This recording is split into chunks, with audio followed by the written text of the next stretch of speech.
12월 16일 수요일 아침입니다. 오늘도 이 시간 말씀과 기도로 하루를 시작하시는 사랑하는 성도 여러분들을 주님의 이름으로 축복합니다. 계속되어지는 코로나19 확산세가 심상치 않습니다. 제천 지역에도 너무나도 크게 빠르게 번져가고 있는데요.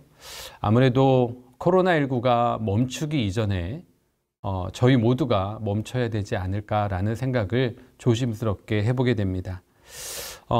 그렇기 때문에 더욱더 개인 위생 관리를 철저히 해주시고 마스크 착용을 올바르게 해주셔서 우리 모두의 안전을 함께 지켜나가시기를 부탁드립니다. 오늘도 허락하신 말씀을 묵상하시면서 오늘 하루 결론 삼으실 수 있는 저와 여러분 모두가 되시기를 주님의 이름으로 소망합니다. 오늘 우리에게 허락해 주신 하나님의 말씀은요, 베드로전서 2장 11절로 25절까지의 말씀입니다. 베드로전서 2장 11절로 25절까지의 말씀을 제가 봉독해 드리겠습니다. 사랑하는 자들아, 거류민과 나그네 같은 너희를 권하노니 영혼을 거슬러 싸우는 육체의 정욕을 제어하라. 너희가 이방인 중에서 행실을 선하게 가져 너희를 악행한다고 비방하는 자들로 하여금 너희 선한 일을 보고 오시는 날에 하나님께 영광을 돌리게 하려 함이라. 인간의 모든 제도를 주를 위하여 순종하되 혹은 위에 있는 왕이나 혹은 그가 악행하는 자를 징벌하고 선행하는 자를 포상하기 위하여 보낸 총독에게 하라. 곧 선행으로 어리석은 사람들의 무식한 말을 막으시는 것이라. 너희는 자유가 있으나 그 자유로 악을 가리는 데 쓰지 말고 오직 하나님의 종과 같이 하라. 무사람을 공경하며 형제를 사랑하며 하나님을 두려워하며 왕을 존대하라. 사환들아, 범사에 두려워함으로 주인들에게 순종하되 선하고 관용하는 자들에게만 아니라 또한 까다로운 자들에게도 그리하라. 부당하게 고난을 받아도 하나님을 생각함으로 슬픔을 참으면 이는 아름다우나 죄가 있어 매를 맞고 참으면 무슨 칭찬이 있으리요.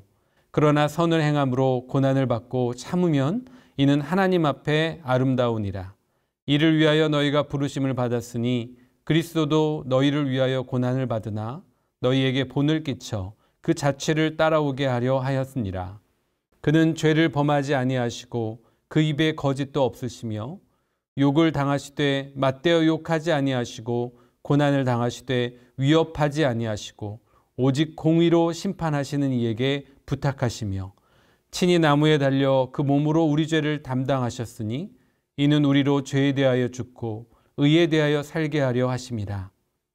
그가 채찍에 맞음으로 너희는 나음을 얻었나니 너희가 전에는 양과 같이 길을 잃었더니 이제는 너희 영혼의 목자와 감독 되신 이에게 돌아왔느니라. 아멘. 사도 베드로는 앞서서 핍박과 환난 가운데 살아가야 하는 성도들에게 개인적인 생활을 위한 권면을 했었습니다. 그리고 오늘의 본문에서는 산 소망을 가지고 살아가는 성도들이 교회 공동체 바깥에서 진행되어지는 사회생활에 필요한 교훈들을 주고 있습니다. 특별히 삶의 모든 영역에서 거룩함을 추구하는 것, 삶의 모든 영역에서 거룩함을 추구하되 이방인들 앞에서, 교회 밖에 있는 이방인들 앞에서, 또한 국가의 권력 앞에서, 그리고 부당하게 고난을 가하는 주인 앞에서 각각 거룩함을 추구할 것을 가르치고 있습니다.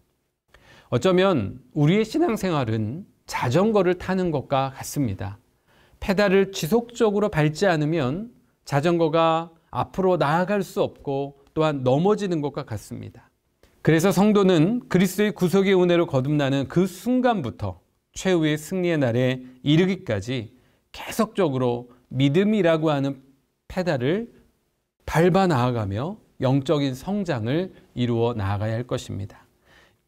이 시간 우리는 세 가지를 생각해 볼 텐데요. 그 첫 번째는 나그네와 행인의 삶을 살아야 합니다. 나그네, 행인의 삶을 살아야 한다라고 하는 것이죠. 오늘의 본문 11절의 말씀을 우리가 함께 자막을 통해서 합독하도록 하시겠습니다. 시작. 사랑하는 자들아, 거류민과 나그네 같은 너희를 권하노니 영혼을 거슬러 싸우는 육체의 정욕을 제어하라. 아멘. 사도 베드로는요, 1장 1절에서 이렇게 이야기했어요. 이 땅에 살아가는 성도는 본질적으로 나그네 혹은 행인임을 말하고 있는 것입니다. 특별히 나그네라고 하는 의미는 어느 한 나라의 국적을 소유하고 있는 상태이지만 임시적으로 자신의 뜻에 따라서 타향살이를 하는 자들을 가리키고 있죠. 그리고 행인은 또한 이런 의미를 가지고 있습니다. 역시 한 나라의 국적을 가지고 있지만 나그네와는 조금 달리 어느 일정한 장소에서 지속적으로 머무는 것이 아니라 잠깐 머물다가 또 다른 장소로 떠나가는 마치 손님과 같다라고 하는 것이죠. 이처럼 나그네 혹은 행인이라고 하는 두 부류의 사람은 바로 하늘 가나안의 영원한 본향을 두고 이 땅에 잠깐 머물다가 아무런 미련 없이 떠나가는 성도를 비유한 것입니다. 그렇기 때문에 믿음을 가지고 살아가는 성도들은 죄악이 많은 이 세상 가운데 머물고 있지만 우리의 본 주소, 우리의 천국의 주소지를 가지고 살아가는 나그네이며 이 땅에 미련이나 소망을 두지 않는 행인과 같다라고 말씀드릴 수 있습니다. 이처럼 저와 여러분의 나그네와 같은 행인과 같은 삶을 통해서 천국을 소망하며 살아가기를 간절히 소망합니다. 이 시간 우리가 살펴볼 두 번째는요, 선한 행실로 하나님께 영광을 돌려야 합니다. 선한 행실로 하나님께 영광을 돌려야 합니다. 오늘의 본문의 말씀 2절인데요. 우리 함께 자막을 통해 함께 합독하도록 하겠습니다. 시작. 너희가 이방인 중에서 행실을 선하게 가져 너희를 악행한다고 비방하는 자들로 하여금 너희 선한 일을 보고 오시는 날에 하나님께 영광을 돌리게 하려 함이라. 아멘. 사도 베드로는요, 교회를 비방하고 회방하고 있는 그 세상에 대해서 교회 공동체 안에 있는 성도들이 취할 수 있는 가장 신앙적인 대처 방법은 바로 자신들의 선한 행실인 것을 권면하고 있습니다. 성도가 세상의 비방에 대해서 또 다른 비방으로 맞서거나 또 다른 폭력으로 그들에게 맞서게 되면 결과적으로 성도의 영혼만 손상을 입게 되어지고 하나님의 영혼을 우리가 회방할 수 있다라고 말하고 있습니다. 이래서 세상의 그 비웃음을 가장 강력하게 막을 수 있는 방법은 바로 저와 여러분, 성도들이 각자의 삶을 통해서 선한 행실을 살아가며 결국 성도들을 비방하고 있는 세상의 비난이 잘못되었음을 우리의 삶의 자리에서 보여줘야 한다라고 하는 것이죠. 또한 성도는 세상 앞에 보내진 하나님의 편지입니다. 하나님께서 세상을 향해서 우리를 통해 편지의 메시지를 전하고 있는 것이죠. 우리가 세상의 앞에 어떻게 읽혀지느냐에 따라, 세상 사람들이 우리를 보며 어떻게 읽혀지냐에 따라서 하나님께서 영광을 받으실 수도 있고 또한 모욕을 당하실 수도 있다라고 하는 것입니다. 이제 우리는 그리스도의 그 가르침에 귀를 기울여야 할 것입니다. 마태복음 5장 16절에 이와 같은 말씀이 있습니다. 이같이 너희 빛이 사람 앞에 비치게 하여 그들로 너희 착한 행실을 보고 하늘에 계신 너희 아버지께 영광을 돌리게 하라. 아멘. 이처럼 저와 여러분의 선한 행실로 세상이 우리를 바라보며 하나님의 영광을 느끼며 하나님께 영광을 올려드리게 되시기를 간절히 소망합니다. 이 시간 우리가 세 번째로 살펴볼 내용은 오직 주를 위해 질서에 순종해야 합니다. 오직 주님의 영광을 위해서 우리가 질서에 순종해야 한다라고 하는 것이죠. 오늘의 본문 13절과 14절의 말씀을 함께 합독하도록 하시겠습니다. 시작. 인간의 모든 제도를 주를 위하여 순종하되 혹은 위에 있는 왕이나 혹은 그가 악행하는 자를 징벌하고 선행하는 자를 포상하기 위하여 보낸 총독에게 하라. 아멘. 베드로 당시 교회는 로마 제국의 극심한 박해의 칼날 앞에 있었습니다.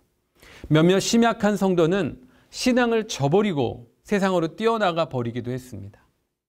또 다른 부류의 사람들은 제국의 반기를 들고 무조건 저항하는 그와 같은 심각한 양극의 현상들이 벌어지고 있었던 때였습니다. 그래서 사도 베드로는 현실적으로 이 땅의 시민으로 존재해야 하는 이 성도들에게 올바른 시민 윤리를 일깨워주고 있는 것이었습니다. 그 1차적인 원칙은 이와 같습니다. 바로 인간이 세운 모든 제도를 주를 위하여 순종하라 라고 하는 것입니다. 인간들이 세운 그 제도를 하나님의 영광을 위하여 거기에 순종하라 라고 하는 것입니다. 하나님 앞에서 신실한 성도는 세상 가운데서도 진실하고 건강한 시민의 삶을 살아가야 한다라고 하는 것이죠. 자신이 세상으로부터 구별되어 하나님의 자녀가 되었다고 해서 자유한 영혼을 소유했다고 해서 세상의 질서를 거부하고 세상의 법을 무조건 어기는 것은 잘못된 행위입니다. 진실한 성도라고 한다면 사람들이 세운 그 공공의 질서를, 공공의 제도를 주님의 영광을 위하여서 성실히 순종해야 한다라고 하는 것이죠. 여기서 주를 위하여 라고 하는 이와 같은 의미는 우리 성도들의 기초적인 행동 규범이라고 말씀드릴 수 있습니다. 여러분의 삶의 영역에서 모든 것, 작은 것 하나에 이르기까지 하나님의 영광을 위하여, 주님을 위하여 우리가 올바른 행위로 살아갈 수만 있다면 하나님이 영광 받으시기에 충분하다라고 하는 것이죠. 구원받은 성도는 그리스도의 대속의 은총을 덧입었던 그 순간 이후로부터 한 사람도 자기를 위해 살아가는 것이 아니라 오직 주님의 영광을 위해 살아가야 한다라고 하는 것입니다. 이렇게 우리가 진심으로 주님을 위하여 무엇을 할 때 그것이 바로 선한 일이 되어질 수 있고 아름다운 결과로 돌아오게 되어진다라고 하는 것입니다. 그런데 사도 베드로 당시 사람들이 세운 제도 중 왕의 자리에 있던 자가 극심하게 박해하고 있었던 바로 그 네로 황제였음을 우리는 잘 알고 있습니다. 그래서 사도 베드로의 권면처럼 세상 사람들이 세운 그 제도의 질서에 순종하는 것이 더욱더 믿음의 성도들에게는 어려운 일이었던 것입니다. 그러함에도 불구하고 그 질서에 순종하는 것이 신앙적인 행동임을 우리는 잊지 말아야 할 것입니다. 왜냐하면 로마서 13장의 말씀처럼 모든 권세는 하나님으로부터 나지 않음이 없다라고 우리에게 말씀해 주고 있기 때문입니다. 그렇기 때문에 믿음의 성도는 오직 주님의 주권을 인정하는 것, 그분의 영광을 위하여 그것을 살아가는 그와 같은 삶을, 순종하는 삶을 살아 나가야 한다라고 하는 것입니다. 사랑하는 성도 여러분, 교회 안에서 좋은 성도는 교회 밖 사회에서도 좋은 시민이 되어야 할 것입니다. 그래서 성도는 어느 한쪽에 치우쳐서 너무 극단적인 고립주의에 빠지거나 반대로 극단적인 세속주의에 빠져서는 안 될 것입니다. 믿음의 성도는 1차적으로 하나님 나라에 소속된 하늘 시민이며 두 번째로 이 세상 나라에 속한 이 땅의 시민인 것을 잊지 말아야 할 것입니다. 그렇기 때문에 조화로운 삶을 살기 위해서는 먼저는 나그네 삶으로 천국을 소망하며 살아가야 한다라고 하는 것입니다. 그리고 선한 행실로 이웃을 대함으로 그들을 감동시켜서 결국 하나님께 영광을 돌려야 하는 것이죠. 그리고 마지막으로 오직 모든 일에 주를 위해서 질서에 순종해야 할 것입니다. 저와 여러분은 이 세상에 속하며 동시에 이 세상에 속하지 않은 아주 신비한 신분을 가지고 있습니다. 천국에 이를 때까지 오직 주님의 영광을 위하여서 그리고 오직 이웃을 위하여 눈물과 수고를 아끼지 않는 저와 여러분 모두가 되었으면 좋겠습니다. 고린도전서 10장 31절의 말씀을 우리 마음에 새기시겠습니다. 그런즉 너희가 먹든지 마시든지 무엇을 하든지 다 하나님의 영광을 위하여 하라. 아멘입니다. 무엇을 하든지 하나님의 영광을 위하여 살아갈 수 있는 저와 여러분 모두가 되었으면 좋겠습니다. 오늘 하루도 저와 여러분의 신분이 어떠한 신분인지를 잊지 않고 오직 하나님의 영광을 바라보며 나아가 승리할 수 있는 저와 여러분 모두가 되시기를 주님의 이름으로 축원합니다.